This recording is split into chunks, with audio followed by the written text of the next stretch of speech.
espace. Que cela vous évoque-t-il? Moi, je pense aux grands espaces naturels.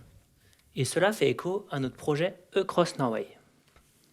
En juin 2022, avec mon frère Corentin, nous nous sommes lancés dans un projet un peu fou, avec l'idée de ne pas avoir de contraintes dans notre manière de nous déplacer.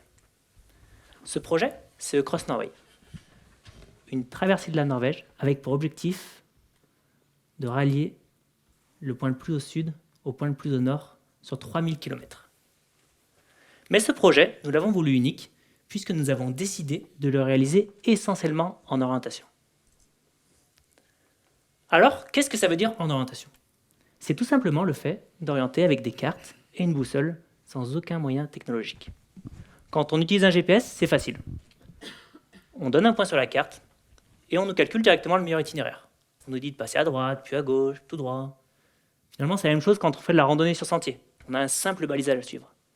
Alors que lorsque l'on oriente carte en main, on est libre de passer où on veut, quand on veut. Les prises de décision sont constantes. Orienter, c'est faire des choix, les assumer, et cela nous responsabilise. Car même s'ils ne sont pas bons, ils nous apprennent à relativiser et ils nous permettent d'engranger de l'expérience. Et c'est ce que nous étions venus chercher. Alors c'est ainsi que notre projet a commencé le 1er juin 2022. Les premiers jours, nous avons pu découvrir notre terrain et se faire une première expérience du chantier qui allait s'annoncer. Parce que la Norvège, c'est sauvage et somptueux. On avait régulièrement devant nos yeux de belles rivières d'altitude, de grandes zones marécageuses, des pierriers de montagne et des milliers de lacs. Somptueux, certes, mais également hostiles, puisque nous avons fait l'expérience de nuées de moustiques affamés, d'une météo capricieuse avec des pluies battantes à longueur de journée et d'une humidité constante avec 81 jours passés les pieds mouillés sur 83. Alors, ces premiers jours nous ont permis de faire nos premiers choix en orientation, tester le terrain. Nous avons pu découvrir ce pays et les cartes sur lesquelles nous orientons. L'aventure sans GPS, c'est aussi faire confiance à sa boussole. Et nous l'avons rapidement vécu sous tout type de météo. Comme lors du 10e jour, où nous avons dû apprendre à orienter avec la neige. Dans ces conditions, tous les sentiers ne se voient plus. On ne voit absolument rien tout autour de nous.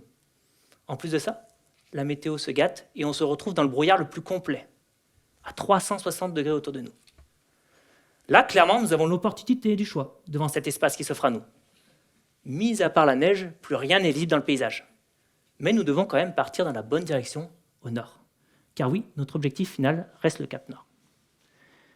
Et pour ça, nous avons utilisé notre boussole, qui est devenue notre meilleur ami, comme pour l'être un proche de notre entourage lorsque l'on doute dans les moments difficiles.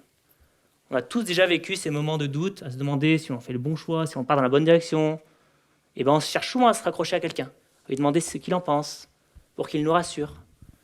Et bien nous, ces jours-là, en plein milieu de ces plateaux d'altitude, recouverts de neige, sans végétation et sans relief très franc, c'était la boussole. Et ça faisait du bien de pouvoir compter sur elle. Alors, on n'est pas complètement fou avec mon frère. Même sans GPS, il est quand même possible de s'orienter. Et nous l'avons naturellement fait avec un outil très ancien que les plus grands explorateurs utilisent depuis des centaines d'années. Ce sont les cartes. Mais encore faut-il savoir les utiliser. Corentin est cartographe et membre de l'équipe de France de course d'orientation. Et moi, accompagnateur en montagne, formateur en orientation et ancien athlète de haut niveau dans la discipline. En bref, nous sommes tous les deux passionnés par les cartes et par la liberté qu'elles apportent.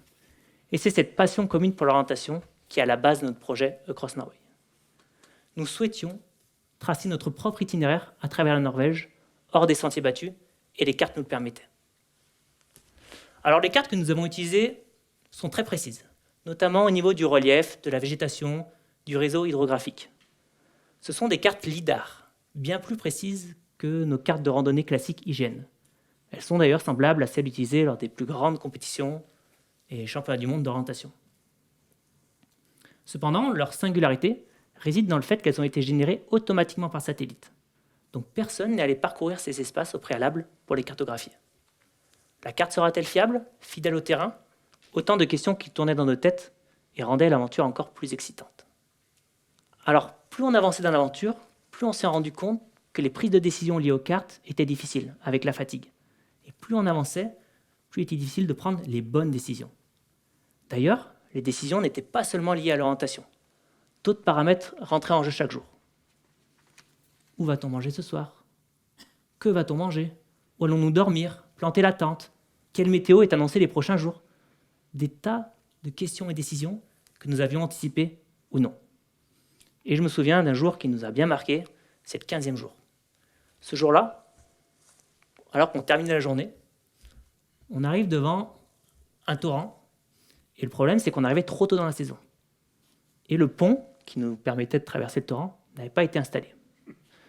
Donc là, on est un peu embêté, on se retrouve dans cette situation à devoir traverser un torrent glacé, qui provenait de glaciers au-dessus, avec une eau à 3-4 degrés, et on cherche une solution pour rejoindre l'autre côté de la rive. Deux solutions s'offrent à nous. Soit traverser le torrent en pont de singe avec le câble qui reliait les deux rives, soit traverser à la nage. Mon frère commence à s'élancer, il ne se sent pas du tout de passer à la nage, il commence donc à prendre le câble, et comme un petit singe, il grimpe sur le câble, les deux mains, les deux pieds, et il traverse. Il fait les 20 mètres de traversée avec un sac à dos de 15 kg, et le risque de potentiellement tomber dans le torrent avec les cailloux en dessous.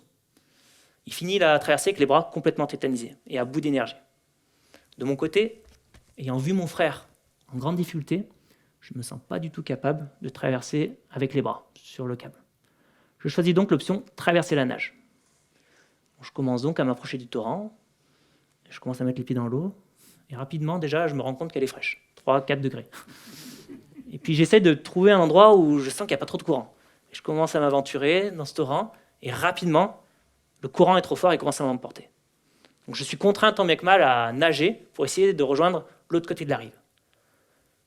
Après quelques minutes de galère, j'arrive enfin de l'autre côté, sauf que là je suis en début d'hypothermie. Je tremble, toutes mes affaires dans mon sac sont trempées, la tente, le duvet. Donc là on court rapidement vers le prochain refuge pour faire un feu et se réchauffer.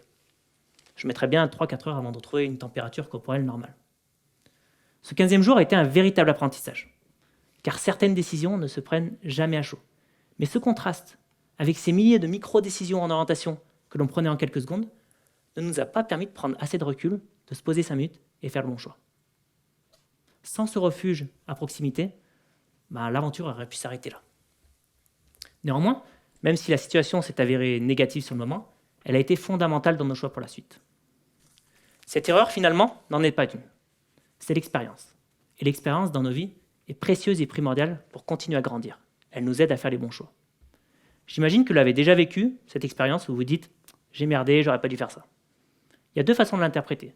Soit on oublie, on risque de refaire la même erreur, soit on apprend, on le garde dans un coin de notre tête, et le jour où on vit une situation similaire, on décide de faire le bon choix et d'utiliser cette erreur comme expérience. Nous, on l'a vécu entre le 40 et 45e jour. Ces jours-là, nous avions en vigilance jaune inondation, dans une zone reculée, sous une pluie battante et sans refuge à proximité. Plutôt que de traverser des torrents glacés à la nage, on a sagement décidé de contourner la montagne, quitte à rallonger la distance. Si on n'avait pas vécu ce 15e jour, difficile de savoir comment nous aurions réagi dans une situation beaucoup plus extrême 30 jours plus tard. Alors, on a continué à avoir des moments difficiles dans l'aventure, notamment liés à la météo. Et si la canicule se faisait ressentir en France, en plein mois de juillet, nous, c'était le déluge qu'on prenait en Norvège. On vous promet que toute la pluie qui n'est pas tombée en France nous est tombée dessus pendant 30 jours. Le moral était sous l'eau. On ne s'attendait pas à vivre de telles conditions. Il a été difficile de rester pleinement mobilisé. Les réveils humides sous la tente, les affaires constamment trempées. Nous avons dû faire appel à notre persévérance et notre seule motivation pour continuer à avancer était l'objectif final, le Cap Nord. Malgré ces conditions difficiles, nous nous sommes en quelque sorte adaptés et acclimatés à ce quotidien humide qui nous a permis de sortir de notre zone de confort. On ne prend pas toujours conscience de la chance que l'on a de dormir au sec, manger à notre faim sans trop de difficultés, avant que l'on vive ce genre d'expérience. Dans notre cas, avoir pris la pluie pendant 30 jours d'affilée, entre le 30e et le 60e jour, ça a été très difficile à encaisser. Mais ça nous a surtout permis d'aller chercher des ressources mentales que nous n'aurions jamais trouvées s'il avait fait grand soleil. Et c'est le fait de nous raccrocher à des plaisirs simples qui nous a aidés à surmonter cette météo exécrable qui pesait sur notre morale. Donc à chaque fois que l'on arrivait en ville, on mangeait des bonbons, des pizzas, des chocolats. C'est clairement pas l'idéal pour la santé, mais c'est ce que notre corps nous réclamait. Et c'était aussi notre petit soutien moral de se dire qu'après une journée difficile, on allait pouvoir manger des bonbons dans la tente le soir. Ce manque de confort, on était venu le chercher, pour simplement nous rappeler qu'on n'a pas besoin de grand-chose pour être heureux et que l'on peut se satisfaire du minimum. Alors je ne peux que vous inviter à sortir de votre zone de confort au quotidien pour éprouver ce sentiment-là et se sentir heureux avec si peu. Nous, toutes ces situations nous ont permis de prendre conscience qu'au final, le confort, c'est simplement du soleil, un bon lit et du chocolat. Alors arrivé vers le 60e jour et les 2000 km, nous avons retrouvé une belle météo. Et nous savions désormais que nous allions pouvoir arriver au bout. On avait vécu déjà tellement de choses sur ces 2 premiers tiers d'aventure que plus rien ne pouvait nous arrêter. Nous sommes finalement arrivés au Cap Nord le 22 août 2022, au bout de notre aventure, mais au début d'une prise de conscience de ce que notre corps et notre mental étaient capables de repousser et surtout de réaliser. Cette aventure a été enrichissante, notamment grâce à cette opportunité constante de choisir son itinéraire. C'est un bonheur et une chance d'avoir le choix dans sa vie, ça a été le cas pour nous durant tout le projet. Lorsque l'on fait des choix, on gagne énormément en confiance. Et ça, on s'en est bien rendu compte lors de cette traversée. La peur liée à l'échec a disparu au fur et à mesure de l'aventure. Et l'espace qui paraissait dangereux et incertain nous est devenu familier avec le temps. Au total, nous avons parcouru 2800 km en 83 jours, soit une moyenne de 35 km par jour. Étant donné que nous prenions des micro-décisions en orientation tous les 100 ou 200 mètres, cela signifie que nous avons effectué environ 200 micro-décisions par jour. Et c'est cette charge mentale considérable qui a été difficile à gérer, mais dans le même temps, qui a été le fondement de notre liberté tout au long de l'aventure. Ces milliers de décisions nous ont permis d'arriver au Cap Nord. Et même s'il y avait des milliers de façons d'arriver là-haut, c'est une fierté d'avoir pu tracer notre propre chemin, notre propre ligne, qui restera certainement unique, puisqu'elle découle essentiellement de nos propres choix. J'ai l'impression que notre aventure retrace un peu notre vie, mais en accéléré. Et la seule chose que je peux vous conseiller, c'est de ne pas avoir peur de faire des choix et de se tromper. Car peu importe si votre choix est bon ou mauvais, il nous avance et il nous donne une expérience supplémentaire. Alors n'ayez pas peur de vous jeter à l'aventure. On ne sait pas de quoi elle sera faite, mais on sait qu'elle nous rendra heureux.